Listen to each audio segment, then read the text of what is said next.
down here at the Athletic Club, we've been playing around with a new breakfast menu for y'all for spring. So we're gonna show you a couple recipes that we got going right now. We're gonna start off super easy. We're gonna make a raspberry jam for our parfaits. A whipped Greek yogurt with raspberry jam, fresh berries on top. You can use fresh, you can use frozen. I prefer to use the frozen, especially this time of year. Berries aren't the best quality right now, so we're going frozen. We're gonna go 4 ounces of white granulated sugar.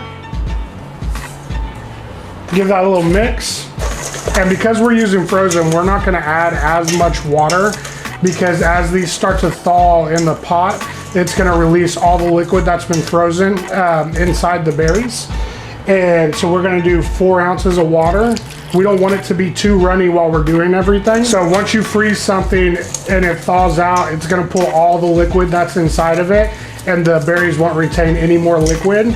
So as that liquid starts to come out of it, it'll have a little bit more flavor. We chose raspberries because it has a little bit of that tartness, and we're gonna go a sweet vanilla Greek yogurt. So now we're just gonna let that ride for about 10 to 15 minutes, or once it starts to thicken and break down the berries. So those berries are starting to break down just a little bit. You're starting to get all those seeds to come out. We're gonna keep the seeds in there just so people can tell, like, hey, we made this in-house. We're gonna let this ride for another 5 minutes or so, and as it comes to a roaring boil, we'll turn down the heat a little bit and we'll give it a little slurry. Berries have been broken down. Everything's good to go right here. So what we're gonna do to thicken it real quick, we're gonna make a slurry. So we got 2 ounces of cornstarch, 2 ounces of water. So this is a thickening agent. Once you mix it together, you always want to make sure you mix the cornstarch and the water separately, because if you don't, there's just going to be clumps of cornstarch inside.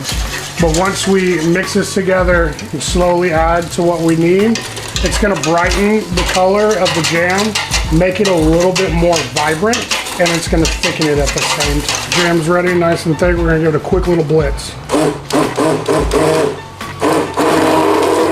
You still want to leave some of those seeds in there so they can see it's coming from those berries. So you could jar this, you could last for 6 weeks, you could last for 6 months. You just got to make sure that your jars are clean when you're preserving everything that you're doing. Us here, we're going to run through this, so we're making fresh every weekend to be out every single Sunday.